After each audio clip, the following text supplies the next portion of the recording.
Good morning students. मैं Sandeep sir अपने इस इंटेलिजेंट गुरुदेव के चैनल के माध्यम से आपको आज इस क्लास में पढ़ाने जा रहा हूँ। क्लास 12th फिजिक्स में चैप्टर नंबर 1 और चैप्टर नंबर 1 का हमारा बच्चे पार्ट 3 है। चैप्टर नंबर 1 का बच्चों हमारा पार्ट 3 है। चैप्टर नंबर का हमारा ये भी पार्ट 3 है बच्चों। क्या हमारा ये पार्ट 3 है बच्चों हमारा। और उम्मीद है कि सब बच्चे बहुत अच्छे होंगे, बढ़िया ही रहे मैं चाहता हूँ। तो बच्चों हमने 2 पार्ट कवर कर लिए हैं पहले चैप्टर के। आज ये पहले चैप्टर का ही पार्ट 3 है। मेरे अगर बच्चों आपने हर एक पार्ट देख लिया तो कहीं जाने की आपको आवश्यकता नहीं रहेगी और फ्री ऑफ कॉस्ट आपको बेस्ट एजुकेशन प्रोवाइड करने का लक्ष्य मैंने अपने ऊपर लिया है बच्चों। तो चलो आगे चलते हैं बच्चों। क्लास 12th सब्जेक्ट है बच्चों हमारा फिजिक्स। बच्चों क्या सब्जेक्ट है हमारा फिजिक्स। और बच्चों ये हमारा पार्ट नंबर है 3 फिजिक्स का बच्चों पार्ट 3 चल रहा है। माने पहले चैप्टर के 2 क्लासें पहले से हो चुकी हैं और आपको उन्हें भी देखना मस्ट है अगर आप तीसरी क्लास अटेंड कर रहे हैं बच्चों। तो बच्चों इसका हमारा टॉपिक है आज का। हमारा बच्चों आज का टॉपिक है किसी बिंदु आवेश के कारण किसी बिंदु आवेश के कारण किसके कारण बिंदु आवेश के कारण वैद्युत क्षेत्र की तीव्रता। बच्चों किसकी वैद्युत क्षेत्र की तीव्रता intensity of electric field due to point charge. Intensity of electric field due to a point charge. हमको चाहिए पढ़ना है कि बिंदु आवेश के कारण बच्चों किसके कारण बिंदु आवेश के कारण तीव्रता क्या होती है। बच्चों आपके लिए इंपॉर्टेंट टॉपिक है एक, बहुत ध्यान सुनना समझना है बच्चों। यहाँ पर हमारा आवेश लगा हुआ है मान लो Q माइनस Q और इससे कुछ दूरी पर बच्चों आवेश लगा हुआ है प्लस Q। बच्चों क्या लगा हुआ है प्लस Q। ध्यान देंगे सभी स्टूडेंट मेरे प्यारे छात्र, ध्यान देंगे इस बात पर कि हमको क्या पढ़ना है बिंदु आवेश के कारण बच्चों तीव्रता पढ़नी है। ठीक है, थोड़ा मैं इधर आ रहा हूँ ऊपर की तरफ। यहाँ बच्चों हमारा पॉइंट हमारा P और इस जगह मुझे निकालना है E का मान।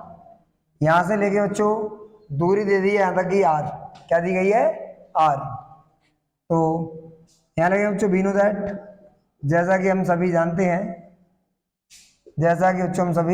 जानते हैं कि वैद्युत क्षेत्र की तीव्रता जो बच्चों होती है वो हमारी बराबर होती है कैपिटल E बराबर F अपॉन Q नॉट। बच्चों E बराबर F अपॉन Q नॉट। लेकिन जब 2 आवेश लगे होंगे बच्चों Q लगा हमारे पास, Q नॉट हमारे पास ये रहा, एक हमारे पास Q चार्ज है, तो इनके बीच में क्या काम करता है बल काम करता है। क्या काम करता है बल। जब 2 चार्ज हमारे पास होते हैं तो उन पर काम क्या करता है जो बल काम करता है। तो बल का फॉर्मूला लगा देते हैं। मैंने लिख दिया बच्चों E बराबर F अपॉन Q नॉट, जबकि आप जानते हैं F बराबर 1 upon 4 pi epsilon naught Q not बट्टे आर स्क्वायर। Q नॉट बट्टे आर स्क्वायर। ये वाला बच्चों बल का मान लगा देंगे बल की जगह पर, तुम्हारा आ जाएगा E बराबर F का मान है 1 upon 4 pi epsilon naught Q naught upon r square upon Q naught. ये बच्चों हमारे पास फॉर्मूला आ गया F का मान लगाने के बाद Q नॉट से हमारा Q नॉट कट गया, Q नॉट से हमारा Q नॉट कट गया तो वैल्यू आ गई हमारी 1 upon 4 pi epsilon naught Q बट्टे r square. 1 upon 4 pi epsilon naught Q बट्टे आर स्क्वायर। बच्चों कितनी आ गई Q बट्टे आर स्क्वायर। तो ये हमारा बच्चों फॉर्मूला आ गया निकल के क्या कि कैपिटल E बराबर 1 upon 4 pi epsilon naught Q बट्टे आर स्क्वायर। बच्चों सूत्र से ही कहा जाता है किसी बिंदु आवेश के कारण वैद्युत क्षेत्र की तीव्रता। इस फॉर्मूले से हम क्या कहते हैं किसी बिंदु आवेश के कारण वैद्युत क्षेत्र की तीव्रता कहते हैं। और बच्चों यहाँ पर सिंबल का अर्थ ले लेते हैं। यहाँ पर कैपिटल E माने होता है कैपिटल ई माने क्या होता है? वैद्युत क्षेत्र की तीव्रता। बच्चों कैपिटल ई माने क्या होता है? वैद्युत क्षेत्र की तीव्रता कैपिटल ई माने होता है हमारा। क्यू माने हमारा होता है बच्चों आवेश। क्यू माने हमारा क्या है? आवेश। आर माने बच्चों हमारी क्या है? दूरी। 1/4 पाई एप्सिलॉन नॉट, ये हमारा क्या है? नियतांक।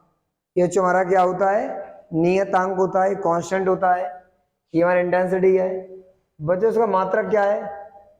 फिजिक्स में मात्रक का होना बहुत जरूरी है। जितना रहने के लिए जितना खाना जरूरी है, उतना ही फिजिक्स पढ़ने के लिए मात्रक जरूरी है हमारे लिए, है ना बच्चों? क्या समझे आप? जिंदा रहने के लिए बच्चों, किसके लिए? जिंदा रहने के लिए जितना खाना जरूरी है, खाना बच्चों क्या हमारे लिए जरूरी है, उतना ही फिजिक्स के लिए, बेटा किसके लिए? फिजिक्स के लिए यूनिट जरूरी है, मात्रा जरूरी है। फिजिक्स के लिए मात्रक जरूरी है बच्चों। मात्रा हमारा क्या है? जरूरी है। तो ये हमारा बच्चों नियतांक है। आर हमारी डिस्टेंस है। तो इसका बच्चों मात्रा होता है न्यूटन प्रति कूलम। न्यूटन प्रति कूलम। अब इसका मात्रा बच्चों जानते हैं कूलम है, वैज्ञानिक के नाम पर पढ़ा है। दूरी का मात्रा बच्चों ऐसा ही मात्रक मीटर है। और नियतांक तो जो हमारा नियतांक ही है। तो उम्मीद है कि आप समझ गए बच्चों। ये हमारे पास क्या निकल के आ गया? किसी बिंदु आवेश के कारण वैद्युत क्षेत्र की तीव्रता आ गई। बेटा क्या आ गई? वैद्युत क्षेत्र की तीव्रता। चलो एक सवाल समझते हैं मुझे टॉपिक पर। सवाल हमको दिया गया, कोई बिंदु आवेश 4 माइक्रोकूलम है, जिसकी दूरी 3 सेंटीमीटर है। तो वैद्युत क्षेत्र की तीव्रता ज्ञात करें। बच्चों क्या ज्ञात करें? तीव्रता ज्ञात करें। ध्यान दें सभी छात्र, हमारे प्रिय छात्र, कि हमको आवेश का मान दिया गया है, डिस्टेंस दी गई है और हमसे इंटेंसिटी पूछी गई। बच्चों क्या पूछी गई है? इंटेंसिटी। हमसे पूछा गया है वैद्युत क्षेत्र की तीव्रता के बारे में। हमसे पूछा गया है वैद्युत क्षेत्र की तीव्रता के बारे में। तो अच्छे से हम क्या सॉल्व करेंगे? इसको हम सॉल्व करेंगे कि Q बराबर दिया गया है 4 माइक्रोकूलम, R का मान दिया गया है 3 सेंटीमीटर। बच्चों से हम क्या लिख सकते हैं? 4 गुणा 10 की घात -6 कूलम और 3 गुणा 10 की घात 2 मीटर। कूलम बच्चों आवेश का ऐसा ही मात्रक है। कूलम आपका आवेश का SI मात्रक है, इसीलिए मैंने इसे चेंज किया है। और सेंटीमीटर भी हमारा बच्चों आवेश का मात्रक है नहीं, सेंटीमीटर हमारी दूरी का ऐसा ही मात्रक तो है नहीं है। सेंटीमीटर को चेंज करेंगे SI में तो बना दिया है मीटर बच्चों। तो माइक्रो कूलम को चेंज किया कूलम में, मीटर को सेंटीमीटर को चेंज किया मीटर में। बच्चों E का मान हमसे पूछा गया है, फॉर्मूला लगा के सॉल्व करेंगे। फॉर्मूला होता है हमारा कैपिटल E बराबर 1/4 पाई epsilon naught Q upon R square. बच्चे इसमें वैल्यू पुट करेंगे, आंसर आ जाएगा 9 गुणा 10 की घात 9। Q का आंसर है 4 गुणा 10 की घात -6 और दूरी का आंसर बच्चों 3 गुणा 10 की घात -2 का होल स्क्वायर। तो ये जो हमारा क्या आंसर निकलेगा? आंसर आएगा 9 गुणा 10 की घात 9, 4 गुणा 10 की घात -6 और 9 गुणा 10 की घात -4। 4 से 9 से 9 कटेगा बच्चों, तो 4 गुणा हो गया। और 9 में से ऊपर ले जाओगे 4 प्लस का हो जाएगा, 9 और 4 13 हो जाएगा, 13 में से 6 गया 7 रह गया बच्चों। इतना इंटेंसिटी आ गया न्यूटन प्रति मीटर। 4 गुणा 10 की घात 7 न्यूटन प्रति मीटर। बच्चों हमारा निकल के आ गया क्या? किसी बिंदु आवेश के कारण वैद्युत क्षेत्र की तीव्रता।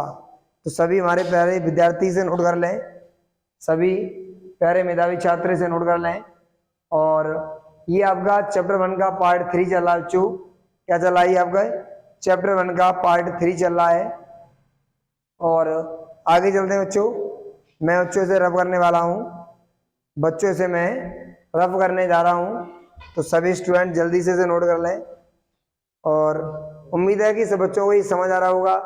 बच्चों जिंदा रहने के लिए जितना खाना जरूरी है उतना ही फिजिक्स के लिए यूनिट का होना जरूरी है। फिजिक्स के लिए बच्चों क्या जरूरी है? यूनिट का होना जरूरी है। हमने बच्चों फॉर्मूला सीख लिया, डेरिवेशन सीख लिया, न्यूमेरिकल भी सीख लिया, और क्लियर हो गया होगा सभी को, उम्मीद है पूरी बच्चों। चलो आगे चलता हूँ बच्चों, इसे रबड़ दे रहा हूँ बच्चों मैं। तो आपको हमारे साथ रहना है, लगातार हमारे साथ जुड़े रहना है बच्चों। आपको मैं सबसे बेस्ट कंटेंट प्रोवाइड कराऊंगा, बेस्ट पीडीएफ्स वगैरह प्रोवाइड करवाऊंगा बच्चों। और आप हमारे साथ लगातार जुड़े रहिए, आप हमारे साथ लगातार बने रहिए। ध्यान देंगे सभी हमारे छात्र, प्रिय छात्र। तो बच्चों हम क्या पढ़ लिया हमने? इसी बिंदु आवेश के कारण वैद्युत क्षेत्र की तीव्रता। आगे के टॉपिक पढ़ते हैं बच्चों कंटिन्यू इस तरीके से। और आगे हमारे टॉपिक को में ध्यान देंगे सभी छात्र कि आगे हम क्या पढ़ने जा रहे हैं। इस बात पर सभी बच्चों का विशेष फोकस होना चाहिए कि आगे की तरफ हम क्या पढ़ने जा रहे हैं। सभी छात्र ध्यान देंगे बड़ा इस बात पर। बच्चों नेक्स्ट टॉपिक है हमारा द्विध्रुव एवं द्विध्रुव आघूर्ण। बच्चों द्विध्रुव एवं द्विध्रुव आघूर्ण। बच्चों क्या पढ़ने जा रहे हैं हम लोग? द्विध्रुव एवं द्विध्रुव आघूर्ण पढ़ने जा रहे हैं बच्चों। तो टॉपिक बच्चों हम पढ़ते हैं, स्टार्ट करते हैं द्विध्रुव से। द्विध्रुव क्या है हमारा? बच्चों हम क्या समझने जा रहे हैं कि हमारा द्विध्रुव क्या है, हम ये समझने जा रहे हैं बच्चों। आप पूरा विशेष ध्यान देंगे इस बात पर। बच्चों ऐसा होता है कि द्विध्रुव तो एक सिस्टम बनाया गया है। क्या बनाया गया है? एक सिस्टम, जिसमें एक प्लस का आवेश और एक माइनस का आवेश एक दूसरे से, एक प्लस का आवेश और एक माइनस का आवेश एक दूसरे से अल्प दूरी पर रखा जाता है। बड़ा कहाँ रखा जाता है? अल्प दूरी पर रखा जाता है। और उनसे जो संरचना बनती है, उनका जो सिस्टम बनता है, उस सिस्टम से ही हम कहते हैं द्विध्रुव। बड़ा क्या कहते हैं? द्विध्रुव या वैद्युत द्विध्रुव। बात बच्चों एक ही है।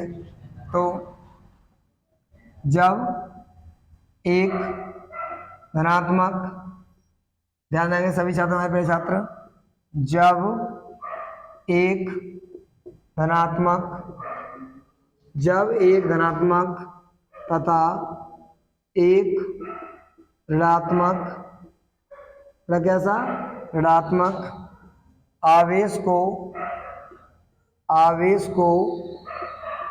अल्प दूरी, बच्चों दूरी अल्प दूरी वो 12 मानी जाती है, अल्प दूरी पर रखा जाता है, तो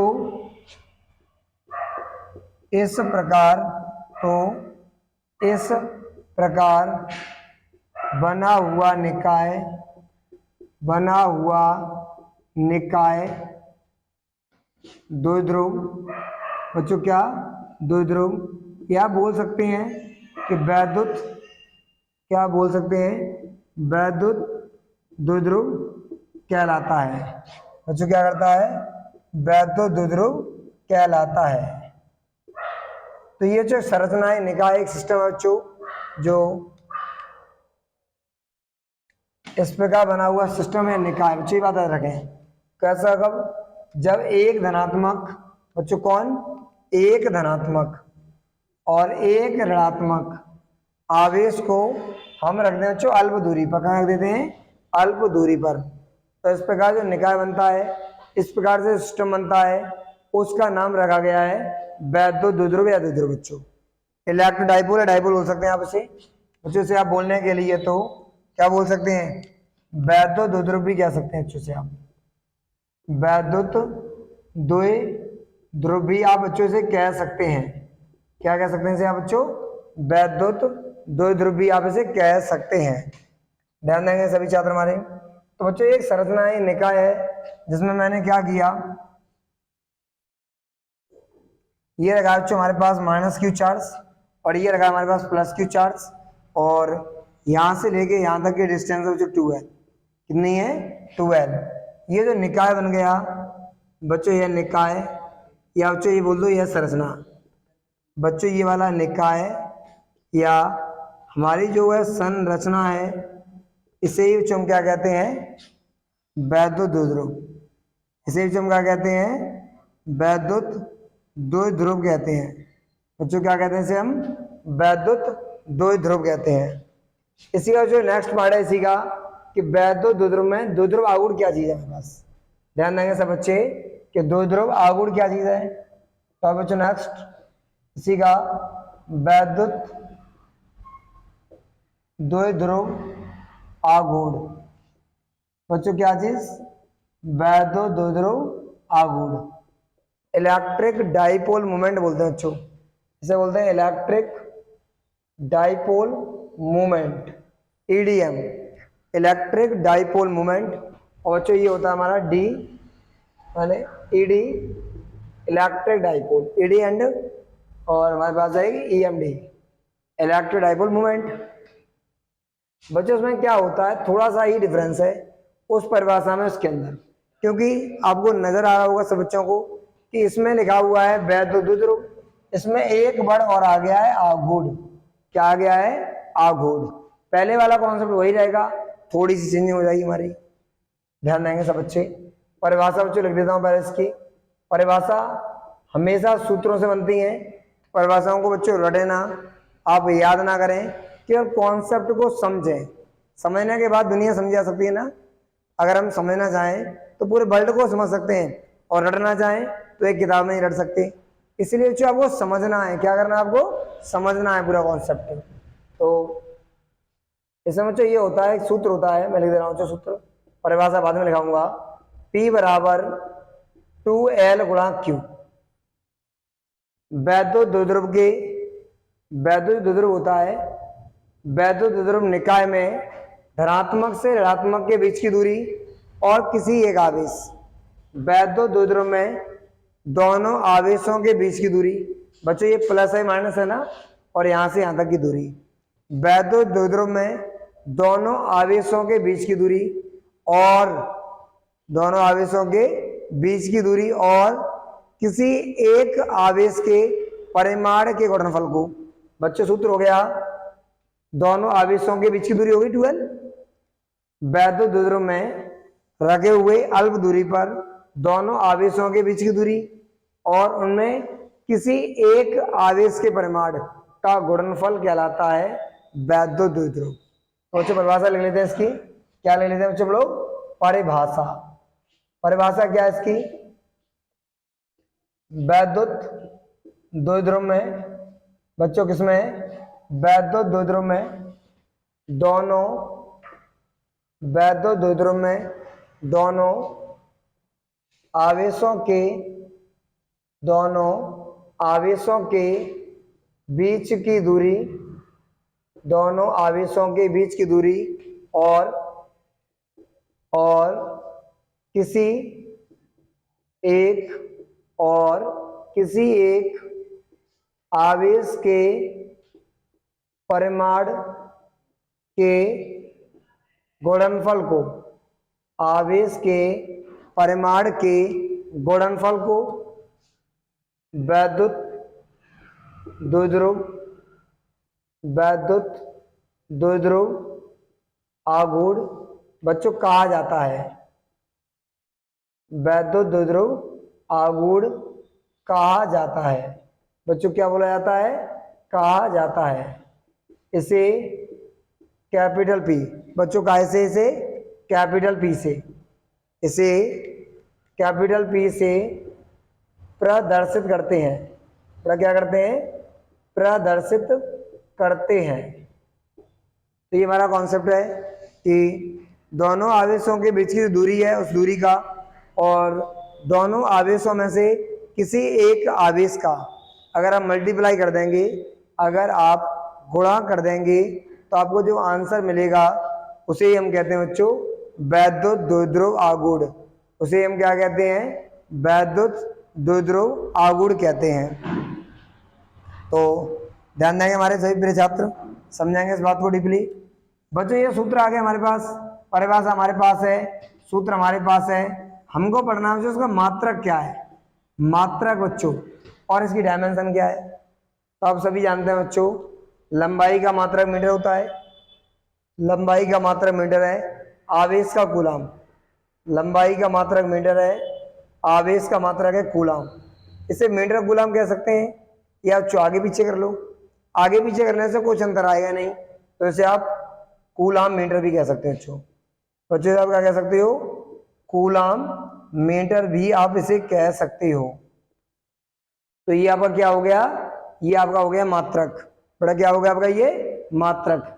ये हो गई परिभाषा, ये हो गया सूत्र, और ये हो गया मात्रक। अब बच्चों हमको इसके लिखनी है डायमेंशन।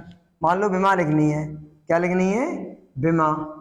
तो बहुत सिंपल बच्चों, विमा लिखने के लिए उस सूत्र से पहले जो सूत्र बना है, मतलब जो सूत्र बनाया है उस पर ध्यान दो।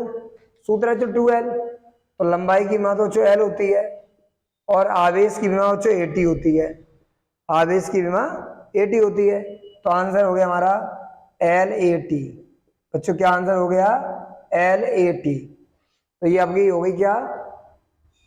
परिभाषा हो गई बच्चों, सूत्र भी हो गया और मात्रक भी हो गया। क्लियर है ना बच्चों?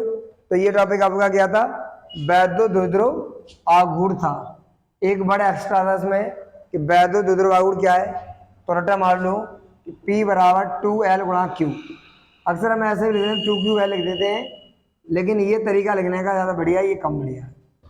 कई बार बच्चे क्या करते हैं ना, जो दूरी होती है 2L उसे L मान लेते हैं, तो उनसे गलती हो जाती है। इसीलिए आपको हमेशा क्या लिखना है? 2L multiply by Q। 2L का ही तो मान देगा हमें सवाल में, ये दूरी जो हमें दी गई है वो 2L की ही तो दी गई है। तो बच्चों अब तक हमने दो टॉपिक क्लियर कर लिए अपने। पहला टॉपिक हमारा क्या था? वैद्युत क्षेत्र की तीव्रता, वैद्युत क्षेत्र की तीव्रता किसी बिंदु आवेश के कारण। और अगला टॉपिक हमने सीखा बच्चों वैद्युत द्विध्रुव एवं द्विध्रुव आघूर्ण। वैद्युत भी आप आगे लगा दें, कोई प्रॉब्लम नहीं है, और लगा भी सकते हैं आप, अच्छा लगा सकते हैं वैद्युत द्विध्रुव। ठीक है, तो हमारा ये टॉपिक क्लियर हो गया है, परिभाषा के पॉइंट ऑफ व्यू से, सवाल के पॉइंट ऑफ व्यू से, और फॉर्मूला के पॉइंट ऑफ व्यू से, मात्रक विमा के हिसाब से पूरा कॉन्सेप्ट आपका हो चुका है। तो सभी हमारे प्यारे छात्र इसे नोट कर लें, और अगर आपको नोट करने में थोड़ा प्रॉब्लम होता हो तो स्क्रीनशॉट लेने के बाद नोट कर लिया करें उसका। और क्योंकि इसे बच्चों मैं रफ करने जा रहा हूँ, तो उम्मीद है कि सभी बच्चों को समझ आ रहा होगा। बच्चों से मैं रफ करने जा रहा हूँ, और उम्मीद है कि प्रत्येक बच्चे को ये समझ आ रहा होगा पूरा मेरा कॉन्सेप्ट। बच्चों आप थोड़ा जल्दी से नोट कर लेंगे, क्योंकि हम इसे आगे बढ़ने जा रहे हैं बच्चों। नेक्स्ट टॉपिक बच्चों पढ़ने जा रहे हैं इसी के अंदर हम लोग। तो पूरी उम्मीद है कि सभी विद्यार्थियों को हमारे समझ आ गया होगा, सभी बच्चों को ये समझ आ गया होगा। तो बच्चों नेक्स्ट टॉपिक है हमारा, ऑफलाइन वाले बच्चे भी साथ साथ लिखते रहेंगे। बच्चों हमारा नेक्स्ट टॉपिक हम पढ़ने जा रहे हैं, क्या मालूम है? बल आघूर्ण। बच्चों क्या पढ़ने जा रहे हैं? बल आघूर्ण के बारे में। बच्चों क्या पढ़ेंगे हम? बल आघूर्ण के बारे में पढ़ेंगे। लगभग एक चैप्टर की बच्चों आपकी 7-8 क्लास हुआ करेंगी, और कहीं आने की आपको अवस्था नहीं, घबराने की बच्चों आवश्यकता नहीं है। लगातार बस आप हमारे साथ जुड़े रहिए, आपको पूरा कंटेंट प्रोवाइड कराया जाएगा, शुरू से लेके एंड तक का कोर्स कराया जाएगा बच्चों। और ज़्यादा से ज़्यादा अपने साथी दोस्तों को बताएं, जिससे कि जल्दी से सभी बच्चों को पढ़ाई में बेनिफिट मिले, और बेनिफिट हो सभी का भी बच्चों। तो चलते हैं बच्चों आगे की तरफ, और सीखते हैं अगला टॉपिक नेक्स्ट अपना। क्या सीखते हैं बच्चों? नेक्स्ट टॉपिक अपना सीखते हैं बच्चों। अगला हमारे पास टॉपिक है एक समान वैद्युत क्षेत्र में। बच्चों कहां पर? वैद्युत क्षेत्र में, एक समान वैद्युत क्षेत्र में बल आघूर्ण का मान। बच्चों किसका? बल आघूर्ण का मान। ये बच्चों आपका मेन टॉपिक है, इस टॉपिक को आप सीखने जा रहे हैं कि एक समान वैद्युत क्षेत्र में बल आघूर्ण का मान। बच्चों इमेजिन करें कि मेरे पास एक समान इलेक्ट्रिक फील्ड ये रहा, ये जो मेरे पास क्या है, एक समान इलेक्ट्रिक फील्ड। बच्चों मेरे पास क्या है, एक समान इलेक्ट्रिक फील्ड बच्चों, और मैंने इस इलेक्ट्रिक फील्ड के अंदर रख दिया है किसी दो ध्रुव आघूर्ण को। बच्चों कैसे रख दिया, दो ध्रुव आघूर्ण रख दिया, एक प्लस का है एक माइनस का है, और एक कुछ समय के बाद इसमें स्थिति इसकी बच्चों ऐसी हो गई, ये एंगल बन गया थीटा। बड़ा कितना एंगल बन गया, थीटा एंगल बन गया। अब हमने दो बातें और भी सीखी हैं। अगर हमारा कोई घटक एक्स अक्ष पर, बड़ा कहाँ चलता है, एक्स अक्ष पर, तो इसके लिए आता है cos थीटा। अगर हमारा कोई घटक चलता है बच्चों ऊपर की तरफ बाई अक्ष पर, तो बच्चों उसके लिए आता है साइन थीटा। क्या आता है, साइन थीटा। तो एंगल से चलता है ना ऊपर। अब हमारा जो बल आघूर्ण है वो है क्या जी बच्चों, समझना कि बल आघूर्ण क्या होता है। आपका जो बच्चों बल आघूर्ण होता है, आपका जो बल आघूर्ण होता है वो बल गुणा लंबवत दूरी होती है। बेटा क्या होता है, बल गुणा लंबवत दूरी। बल और लंबवत दूरी के गुणनफल को बल आघूर्ण कहते हैं बच्चों। अब लंबवत का मतलब क्या था मेरा, इस तरीके से दूरी तुम्हारी 2l थी, दूरी तुम्हारी 2l थी, 2l साइन थीटा हो जाएगा, क्यों बच्चों उसमें हमने लिखा हुआ है भाषा में लंबवत, इसीलिए बच्चों। तो बल का मान हो गया f और दूरी का मान हो गया बच्चों 2l साइन थीटा। कितना हो गया, 2l साइन थीटा दूरी का मान हो गया।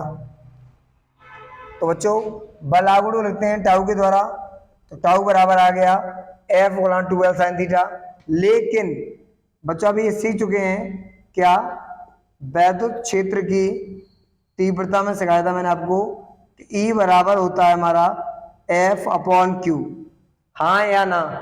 अब वो ये सिखाया गया था पार्ट 2 में, E बराबर होता है F अपॉन क्यू। अगर बच्चों में यहाँ से E का मान निकाल लेते हैं, F का मान, E इंटू क्यू हो जाएगा बच्चों, E इंटू क्यू। यहाँ लगा देंगे टाउ बराबर E Q into 2l sine theta. बच्चों ध्यान देंगे हमसे क्या लिख सकते हैं, टाउ बराबर मेरे पास E गुणा 2l गुणा क्यू इंटू साइन थीटा लिखा हुआ है बच्चों। क्या लिखा हुआ बच्चों मेरे पास निकल के आ चुका है बच्चों अब तक कि टाउ बराबर कैपिटल E गुणा 2l गुणा क्यू और साइन थीटा। सब बच्चे ध्यान देंगे, प्रिय छात्र हमारे ध्यान देंगे कि 2l गुणा क्यू कोई तो P कहते हैं।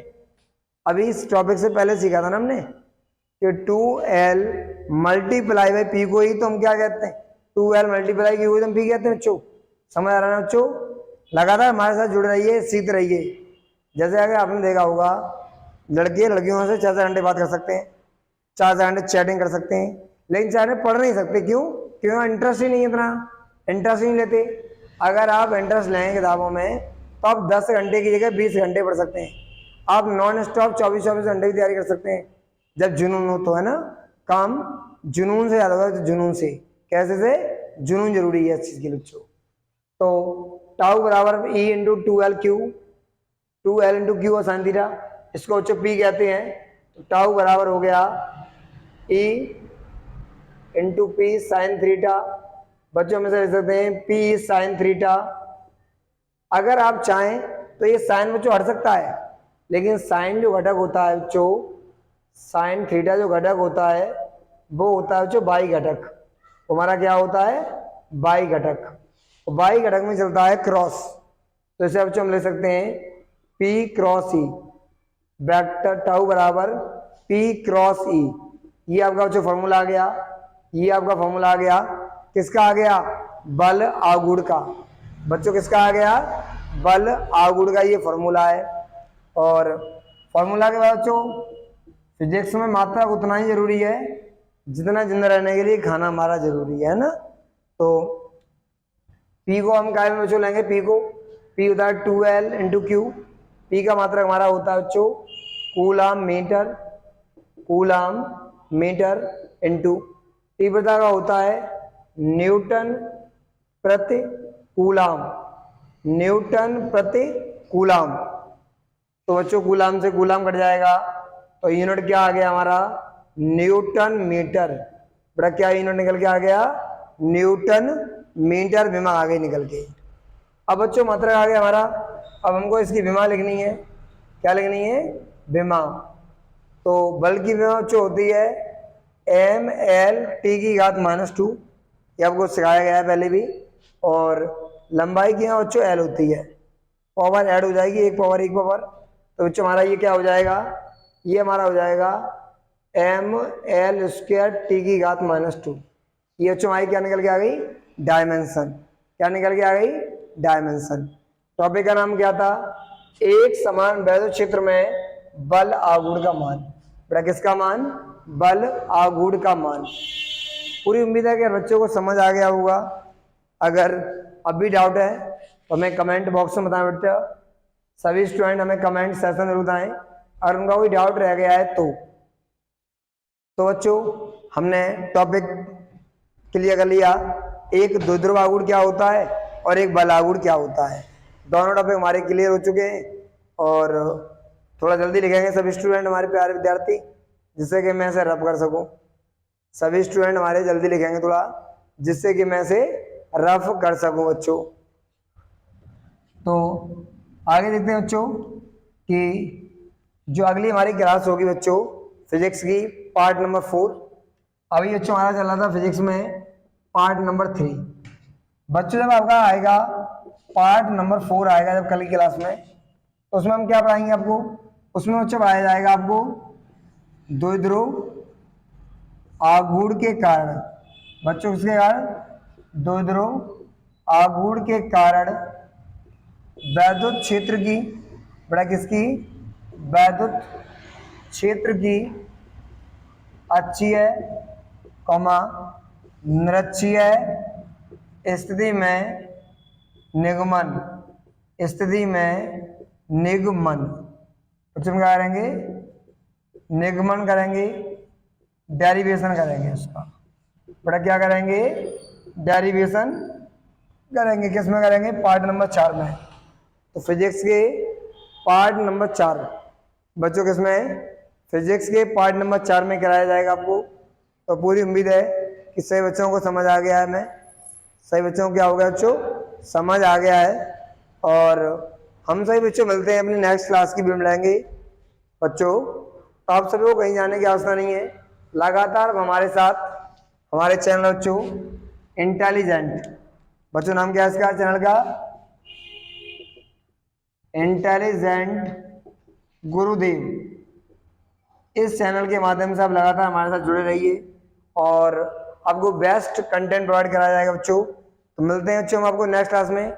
जय हिंद, जय भारत।